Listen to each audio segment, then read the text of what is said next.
Suddenly वो मेरी जगह पे आई, मैं उसकी जगह पे आई और एक जोरदार धमाके की आवाज़ आई कि मुझे लगा कि शायद मैं किसी लोहे से टकरा गई हूँ। सिर्फ आवाज़ें ही आवाज़ें आती थीं, आवाज़ें भी कोई अच्छी आवाज़ें नहीं आती।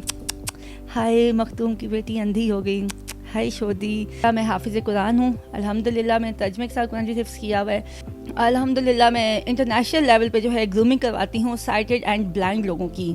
तो अवार्ड्स तो ऐसे ही हैं जो बहुत ज़्यादा अवार्ड्स हैं कि मेरे ख्याल में अगर मैं यहाँ अवार्ड्स रखना शुरू करूँ ना फिर शायद सिर्फ अवार्ड ही अवार्ड नज़र आए, मेरी जगह ही ना हो। मैं ये नहीं चाहती कि कोई भी किसी ब्लाइंड को देख के कहे हाय हाय बेचारा, मैं कहती हूँ वाह ही इज़ और शी इज़ ब्लाइंड। ये मत कहो खुदा से मेरी मुश्किलें बड़ी हैं, ये मत कहो खुदा से मेरी मुश्किलें बड़ी हैं, ये कह दो मुश्किलों से मेरा खुदा बड़ा है।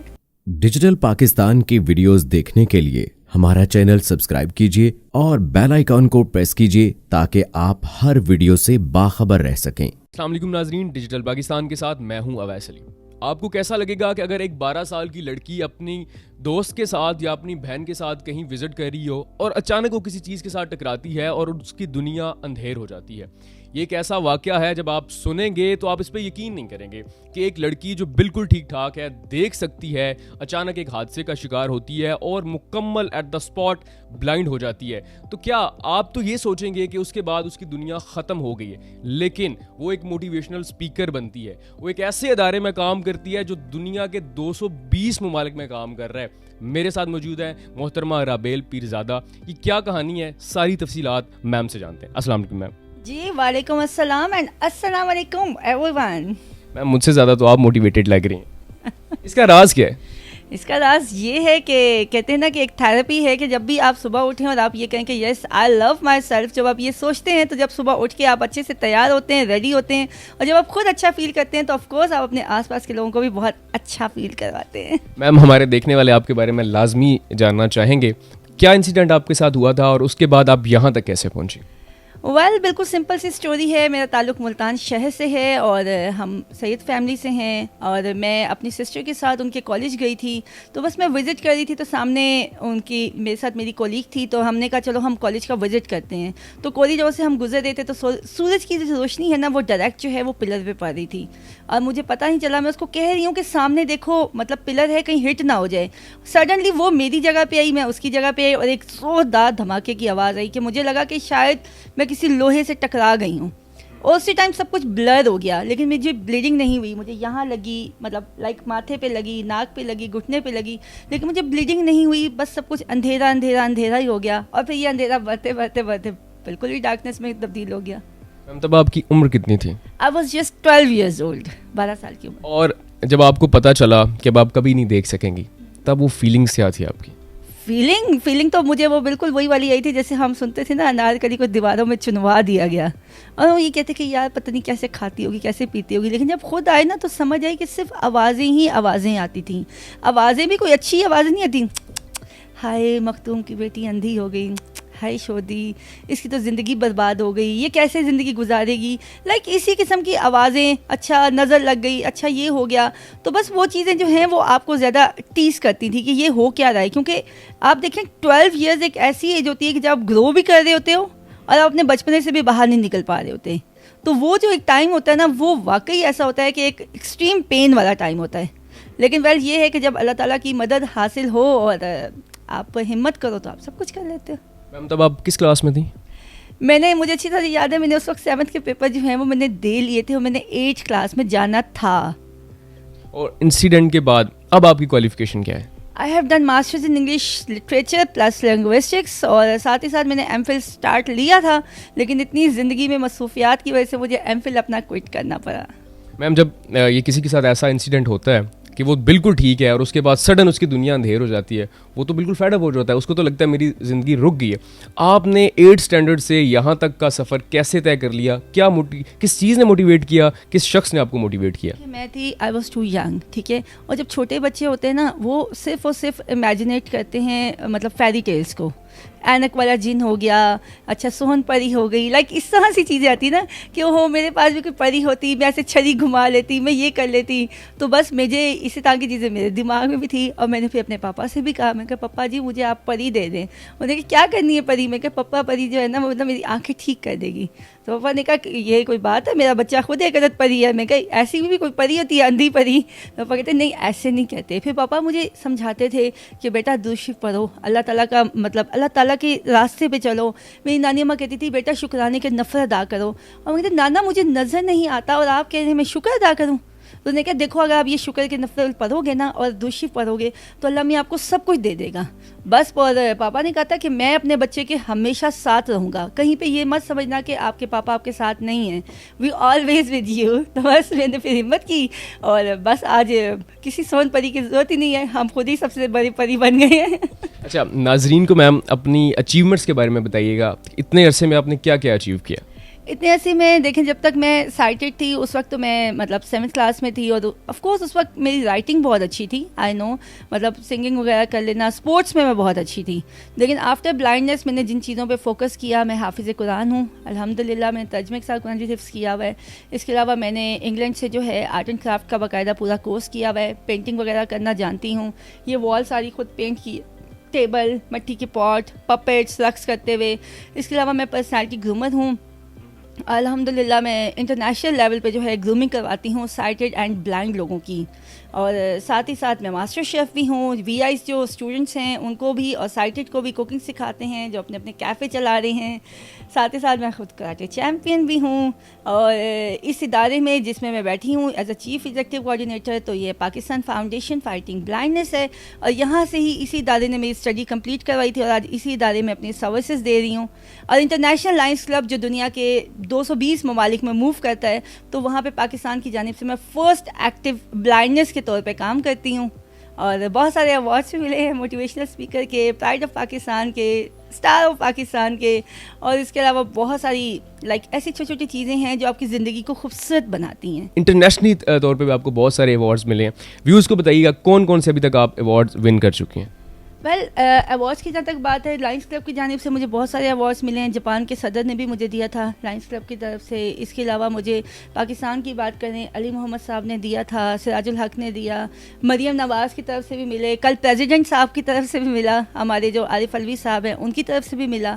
तो अवार्ड्स तो ऐसे ही हैं जो बहुत ज़्यादा अवार्ड्स हैं कि मेरे ख्याल में अगर मैं यहाँ अवार्ड्स रखना शुरू करूँ ना फिर शायद सिर्फ अवार्ड ही अवार्ड नज़र आए, मेरी जगह ही ना हो। लेकिन वेल सबसे बड़ी और सबसे जो ज़्यादा अच्छी अचीवमेंट की बात है मेरे लिए, आई थिंक उससे बड़ा अवार्ड कोई नहीं होता जब आप रात को पुरसकून नींद सो सकें। और आपको पुरसकून नींद तब ही आती है जब अपने से बढ़ के आप किसी और के बारे में सोचें और किसी और के लिए कुछ करने का जज्बा रखें। आई थिंक वो सबसे बड़ा अवार्ड है मेरे नज़दीक। मैम अब आपके फ्यूचर गोल्स क्या हैं, आपने कुछ सेट किया हुआ नेक्स्ट? फ्यूचर गोल्स में ये हैं कि पहले मैं चाहती थी, क्योंकि ये इदारा जो है मेरी मोटिवेशनल स्पीकर मेरी थी, chief executive officer Mrs Saima Niaz, उन्होंने ये इदारा बनाया था, तो वो अब इस दुनिया में नहीं हैं, तो उनकी जगह हम इस चीज़ को चला रहे हैं। तो पहले मेरा था कि इस इदारे को जो है पाकिस्तान के लेवल तक लेके जाएँ। अल्हम्दुलिल्लाह प्रेसिडेंट हाउस तक या हर गवर्नमेंट तक हमारी आवाज़ पहुँची है। अब ये है कि इंटरनेशनल लायंस क्लब के प्लेटफॉर्म की मदद से तो मैं PFAB को ऊपर तक लेके जा रही हूँ, लेकिन आगे भी मेरी कोशिश है कि PFAB को मैं बहुत आगे लेके जाऊँ। PFAB it's doesn't mean Pakistan foundation fighting blindness. PFAB meaning is the blind voice, कि एक ब्लाइंड की क्या आवाज़ है। मैं ये नहीं चाहती कि कोई भी किसी ब्लाइंड को देख के कहे हाय हाय बेचारा, मैं कहती हूँ वाह ही इज़ और शी इज़ ब्लाइंड। मैं दुनिया में एक ऐसी चीज़ लाना चाहती हूँ कि लोग हम पे फ़ख्र करें, हम पे प्राउड करें, हमें तरस की नज़र से ना देखें। That is the main thing, और यही PFAB का मतलब है, और यही राबिल का जो है ना वो मेन मोटो है। मैम आप बहुत मोटिवेटेड है माशाल्लाह, आपने बहुत अचीवमेंट्स हासिल किए हैं, लेकिन कुछ तो तल्ख तजर्बात होंगे आपके साथ जो आप हमारे साथ शेयर करना चाहें, किन से आप गुजरी हैं? तल्ख तजर्बात बहुत सारे होते हैं, और मैं जितने भी सुनने वाले हैं या देखने वाले हैं उनको मैं ये कहूँगी कि हमेशा अपने वीक पॉइंट को ना अपनी स्ट्रेंथ बनाएं, क्योंकि जिसने साथ चलना है ना वो आपको एज इट इज़ एक्सेप्ट करेगा, जिसे नहीं करना ना वो कभी भी नहीं करेगा। अब मैं अगर बात करूं कि जब मैं ब्लाइंड हुई थी, मुझे बहुत अच्छी तरह से याद है कि मुल्तान आर्ट्स काउंसिल में एक इवेंट हुआ और वहाँ पे बुला रहे हैं जी ब्लाइंड बच्चों का कोई इवेंट है, राबिल प्लीज़ ज़्यादा आ जाए, और मैं उठ ही नहीं रही अपनी जगह से। फिर मैं उठ जाऊँगी, लोगों को लगेगा कि ओहो इसको तो नज़र नहीं आता, मैंने नहीं उठना। मतलब मैं एक, अब उसके बाद मुझे याद है मेरे साथ एक टीचर बैठी थी, उन्होंने कहा आप हो राबिल? मैंने कहा यस आया है। तो अब मैंने कहा क्यों नहीं जा रहे? मैंने कहा मैं जाऊँगी सबको पता चल जाएगा कि राबिल को नज़र नहीं आता। उन्होंने कहा देखें राबिल को नज़र नहीं आता ना, लेकिन लोग ये भी देखेंगे अगर आप खुद दिखाना चाहेंगी कि कितने ऐसे लोग हैं जो मतलब इतने ज़्यादा टैलेंटेड हैं, वो एक तरफ, लेकिन कितने ऐसे ब्लाइंड बच्चे हैं जो हर लिहाज से कामयाब हैं। तो उस वक्त मुझे याद है मैं उठी और जब मैं उठ के गई, मैंने संग्राला फ्रॉक पहना हुआ था पिंक कलर का, और जब मैं स्टेज पे गई तो उन्होंने कहा हाँ, और फिर उसके बाद जो क्लैपिंग हुई ना, तो तब मुझे ये एहसास हुआ कि सख्त जो अल्फाज होते हैं ना, वही एक्चुअल आपकी कामयाबी के रीज़न होते हैं। क्योंकि अगर कोई मुझे ये कहेगा राबिल बहुत अच्छी है, राबिल तो रुक जाएगी ज़िंदगी में। क्रिटिसिज्म हमेशा आपकी कामयाबी का जो है ना वो की होती है, और जिस दिन क्रिटिसिज्म ख़त्म हो जाए तो समझ लें आपकी मेहनत कम हो गई है। अच्छा मैम, आपकी क्वालिफिकेशन के बाद जब आप प्रैक्टिकल लाइफ में आई हैं, आपने जॉब कहाँ से स्टार्ट की, क्या क्या किया आपने जॉब्स में? मैंने मास्टर्स इन इंग्लिश तो आपको बताया, मैंने लिटरेचर प्लस लिंग्विस्टिक्स किया, और मेरी जो मैडम थी, मैडम साइमा अमार, और उन्होंने मुझे कहा था कि बेटा आप पढ़ें, क्योंकि मेरी पहली बात ये थी कि मैम लोग पढ़ तो लेते हैं लेकिन उनको जॉब्स नहीं मिलती। उन्होंने कहा बेटा इट्स माय प्रॉमिस कि मैं आपको फ़र्स्ट फ्लाइट दिलाऊंगी। ज़िंदगी ने मोहलत ना दी और उनकी डेथ हो गई, लेकिन PFAB ने मेरी हेल्प की उस वक्त, और मेरी फ़र्स्ट फ्लाइट जो है मैंने बिकन हाउस से ली थी, इंटर्नशिप की थी साइमाज इंटर्नशिप के नाम से। तो मेरी 6 मंथ की वो इंटर्नशिप थी, लेकिन उसके बाद अल्हम्दुलिल्लाह मैंने 3 years सक्सेसफुल वहाँ पे जॉब की है, और मैंने अपनी लिसनिंग स्किल्स पे जो हैं वो वीडियोस बनाई हैं, और मैंने बिकन हाउस के मतलब उनके रिकॉर्ड भी तोड़े 65 years, और साथ ही साथ मैं वहाँ पे पहली टीचर थी जिन्होंने मेरे एक्सपीरियंस लेटर पे भी लिख के दिया कि जिसने AV रिसोर्स का जो है ना एक यहाँ पे प्लान लेके आई। और मैंने उस चीज़ को जब आगे रखते हुए आज जब मैं इस इदारे में बैठी हूँ, तो मेरी भी यही कोशिश होती है जो बच्चे अपनी स्टडी कंप्लीट कर देते हैं उनको हम फर्स्ट फ्लाइट दें। अल्हम्दुलिल्लाह अब तक हम 50 से ज़ायद जो VIs जो बच्चे और बच्चियां हैं ना, उनको हम फर्स्ट फ्लाइट करवा चुके हैं, पंजाब कॉलेज में, अस्करी बैंक में, नेशनल उसमें, यानी कि और हम उनको 3 months के 75,000 भी अपनी ही जेब से देते हैं, ताकि एक दफ़ा उनका जो कहते हैं ना मतलब मोराल हाई हो जाए। फर्स्ट फ्लाई होती है ना, आप फर्स्ट फ्लाई कर लेते हो, आसमान पूरा हाजिर होता है। उसके बाद मैंने पार्लियामेंट हाउस में भी 1 साल काम किया, मतलब प्राइवेट NGO थी, centre for piece and development initiative, वहाँ पे मैं प्रोग्राम ऑफिसर थी, और पंजाब असेंबली में एज अ जर्नलिस्ट मैंने काम किया। तो वो भी मेरा एक्सपीरियंस रहा, और अब मैं यहाँ पे मौजूद हूँ आप लोगों के सामने। अच्छा मैम, जब कोई शख्स ऐसे हादसे का शिकार हो जाता है तो आप ये बताइएगा कि वो कैसे इन वीक पॉइंट्स पे जो है वो काम कर सकते हैं। जैसे अब बसारत से महरूम शख्स है कोई, वो क्या काम करे, किन पॉइंट्स पे काम करे जिससे वो ग्रो भी कर सकता है और प्रैक्टिकल लाइफ में बहुत बेहतर परफॉर्म कर सकता है? सबसे पहली चीज़ तो मैं आप लोगों को सबको यही बात कहूँगी कि अगर ब्लाइंडनेस को बात कर रहे हैं तो देखें, अगर हम इस चीज़ को, आप लोगों को भी पता होगा, सबने आंखों पे पट्टी बांध के सबने खेला बचपन में, और ऐसा होता कि नज़र नहीं आता था, हम आवाज़ें कैच करते थे, या जब लाइट चली जाती है हम सडन परेशान हो जाते हैं, लेकिन बाद में वो अंधेरे में भी आपको नज़र आने लग जाता है। अंधेरे में नज़र नहीं आ रहा होता, आपका दिमाग आपको वो रास्ता बता रहा होता है। सबसे पहले तो जब भी कोई ऐसा हादसा हो तो उसमें हाइपर मत हो, सुकून से एक जगह जाके बैठ जाएं, तसल्ली से पहले आपने अपने को समझें कि जो होना था वो हो गया, अब आगे आपने करना क्या है, कूल एंड काम। और आपके जहन में ये चीज़ होनी चाहिए, एक तो मैंने अल्लाह का शुक्र अदा करना है हर हालत में, और दूसरी ये चीज़ कि मैंने सही रास्ते के ऊपर मेहनत करनी है। कहते हैं ना कि जब आपकी सोच जो है वो बादशाहों वाली हो और मेहनत आप मजदूरों वाली करें तो दुनिया में कोई भी आपको कामयाब होने से नहीं रोक सकता। मैम आखिरी सवाल आपसे, अगर कोई ऐसे ट्रॉमा का शिकार हो जाता है, डीमोटिवेट है, उसको क्या कहेंगे? और जो लोग उनके बारे में नेगेटिव कमेंट्स पास करते हैं, जैसे कुछ आपने इजहार किया है, उन पे आवाज़ें कसते हैं, उन्हें डीमोटिवेट करते हैं, उन लोगों को क्या कहना चाहेंगे? जो डीमोटिवेट करते हैं उनको मैं सिर्फ ये कहूँगी कि देखें, ज़िंदगी का पता नहीं चलता कब कहाँ किससे क्या हादसा हो जाए। अल्लाह मियाँ जब भी आपको किसी को इस तरह से दिखा रहा होता है तो अल्लाह मियाँ आपको बता रहा होता है कि जहाँ पे ये शख्स है वहाँ पे आप भी हो सकते हो। तो इसलिए अल्लाह ताला से डरते रहो और किसी के लिए भी दिल में अपने लिए कोई बुक्स ना रखो और गरूर मत रखो, क्योंकि जगह तब्दील होते हुए टाइम नहीं लगता। और वो लोग हैं जो मतलब कुछ करना चाहते हैं और डिमोटिवेट हो सकते जाते हैं, उनके लिए मैं यही कहूँगी, ये मत कहो खुदा से मेरी मुश्किलें बड़ी हैं, ये मत कहो खुदा से मेरी मुश्किलें बड़ी हैं, ये कह दो मुश्किलों से मेरा खुदा बड़ा है। सो नाजरीन, मुझे यकीन है कि अगर आपको ये लगता है कि आपकी ज़िंदगी बहुत मुश्किल है, आप कुछ नहीं कर सकती, तो मैम राबेल पीरज़ादा आपके लिए एक मोटिवेशन है और आपके लिए एक प्रैक्टिकल एग्जांपल है कि आप भी अगर किसी ऐसे अंधेरे का शिकार हैं, किसी ऐसे ट्रॉमा का शिकार हैं, तो आप भी बदल सकती हैं। जैसे मैम ने बसारत को हरा कर बता दिया कि बसारत से ज़्यादा बसीरत बहुत अहम है। उम्मीद है कि आप ये वीडियो लाजमी शेयर करेंगे उन लोगों के साथ जो खुद आज इस किसी मायूसी का शिकार है। अपना बहुत सारा ख्याल रखिएगा। अल्लाह हाफिज़।